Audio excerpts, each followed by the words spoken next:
Good evening. I'm Henry Ficklin. I'm sitting in for Herbert Dennard today.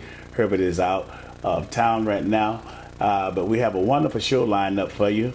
We have with us today Miss Janice Mathis, who is the Vice President of the Rainbow Push Coalition, and that's over the whole nation.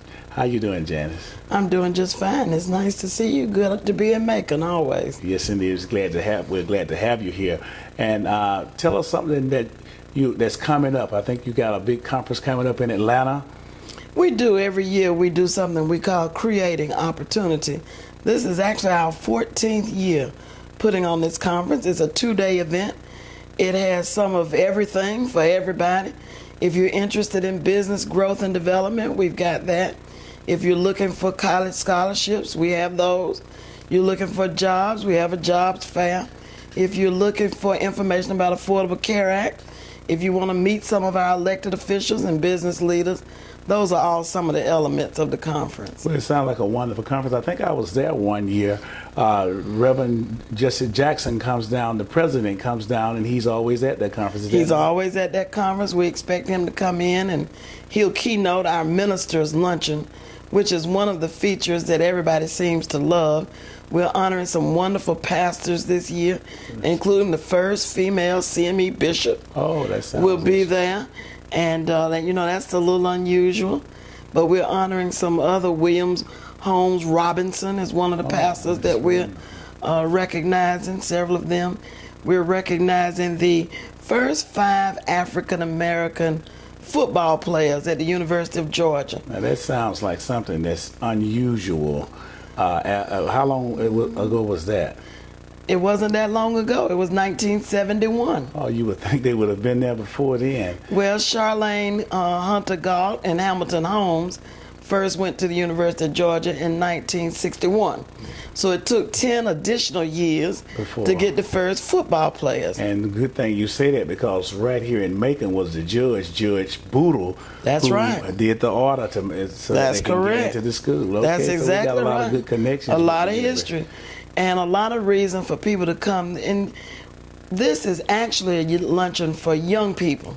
For our teenagers will be there to see. So many of them want to be athletes or entertainers. And there's nothing wrong with that. But the message we're trying to send is play football. But don't let football play you. Exactly. These men went on to become, 2 of them are pastors, 2 of them are businessmen. One of them retired from General Motors after playing for the Detroit Lions for many years. So out of all 5 of those, only 1 actually made it to the pros. That's right. You know what? I'm going to put that in my remarks when I'm speaking, because that's important. But the other 4 were successful in something other than athletics. That's right. And I think that's a wonderful message that need to get out to the young people. They need to be there, and that message needs to be told to them over and over again, because like you said, they always think that they can make it in some type of athletic event, which the chances are just almost 1% of all the colleges that have athletes on them. Now only 1% go on to the pros. But all of them went on to be successful. That's right. The discipline, the team spirit, all of that's wonderful. Nothing wrong with that. But don't let that be your end all, be all, as we would say. Get something else. And then we got Charlene Johnson coming. She's the only female athletic director in the Southeast from South Carolina State University. Will be there. And we've got all the bankers, the conference sponsors of the corporate types from UPS and Home Depot and the Coca-Cola Company, and all of those people would be there too. That was good. You're going to have another very special person to come to help you all honor those 5 football players, aren't you? Well, Vince Dooley is coming. Vince Dooley. Vince Dooley himself is coming. As a matter of fact, he's going to spend some time with us next week in Atlanta to help promote the conference. Well, that's great. So, somebody told me who is pretty close to Coach Dooley that he considers admitting these 5 men to the football program one of the most important things he's done. Now, he won national championship. He built the Catholic high school in Athens. He's done a lot in his life.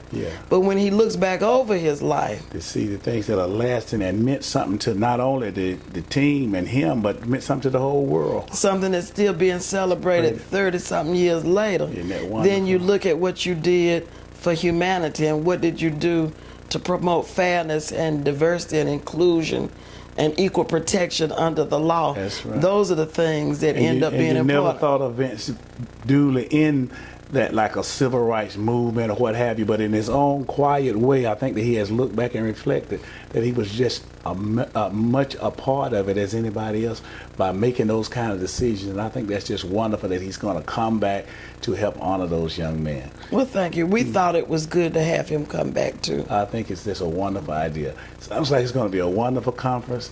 I hope to be there.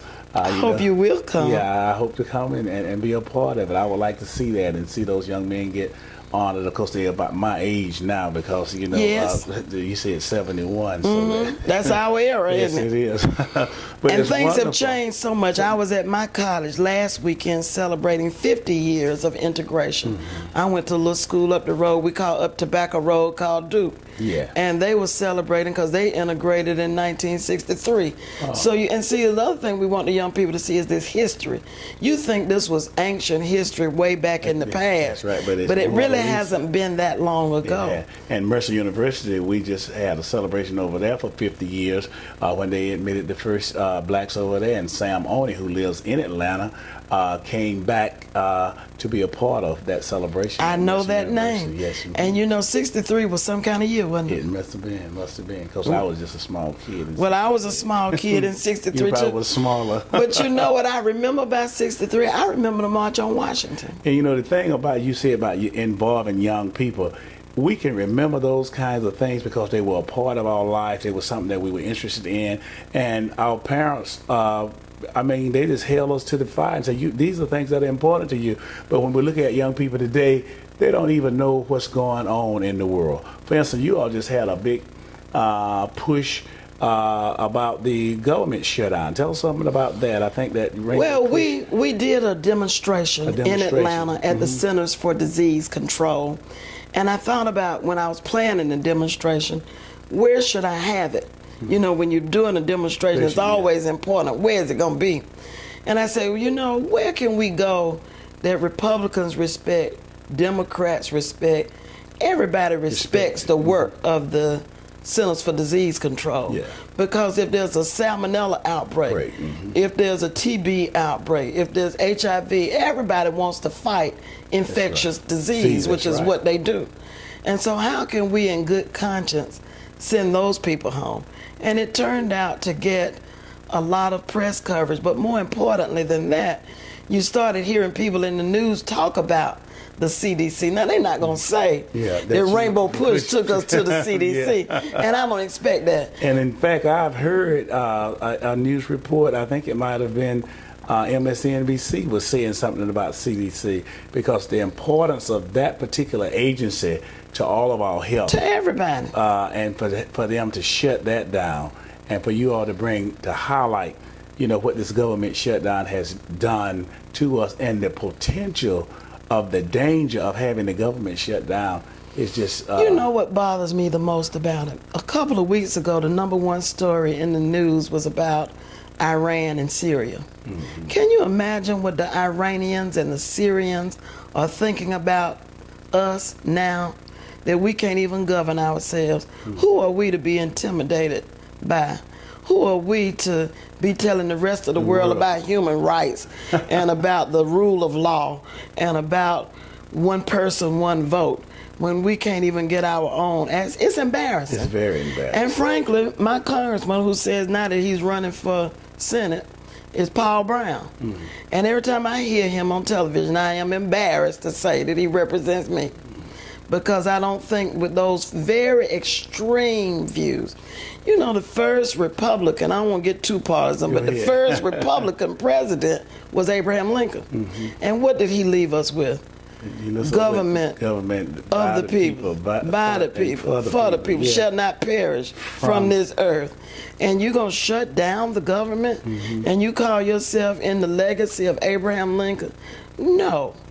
No. One of the things we learn in law school is that the law is supreme. Once the Supreme Court has spoken, You may not like it. That's right. Plenty of decisions they make I don't like. I just said the same thing. There are a lot of decisions they made that we didn't particularly don't like. And for instance, the one just recently about the Voting Rights Act and ruling against the fourth portion of the Voting Rights Act, Section 4. And we didn't like that. Not one bit. But we are not, because that's the Supreme Court, and we were taught that that's the law of the land. And so now the Supreme Court has ruled that the affordable health care is legal, the law of the land. And these, if it was somebody else, would they be calling them anarchists and... well, you're old enough to remember. When they, in 1955, 56, maybe you can't remember that, but I can remember they used to have public swimming pools in Greenville, South Carolina, where I grew up. And there came a time when the law said that the swimming pools had to be open to everyone. And some people didn't like those rules. And in Greenville, they put seals in the swimming pool. And then they put flowers in the swimming pool, filled it up with cement, because they didn't like that law, so they weren't going to obey it. Well, we do have a sector of people who feel that the law is for everybody else but them. And that we're not really bound. Sad. So going back to your earlier comment about the people over in the Middle East, how do they feel about us, telling them about the law when we can't even abide by the law? You don't use this weapon and you don't use that weapon, and you have to let everybody vote, and you need proportional voting. Earlier this year, we submitted comments to the United Nations on the Commission to Eliminate Racial Discrimination. Now, this is something you may not have heard in the news.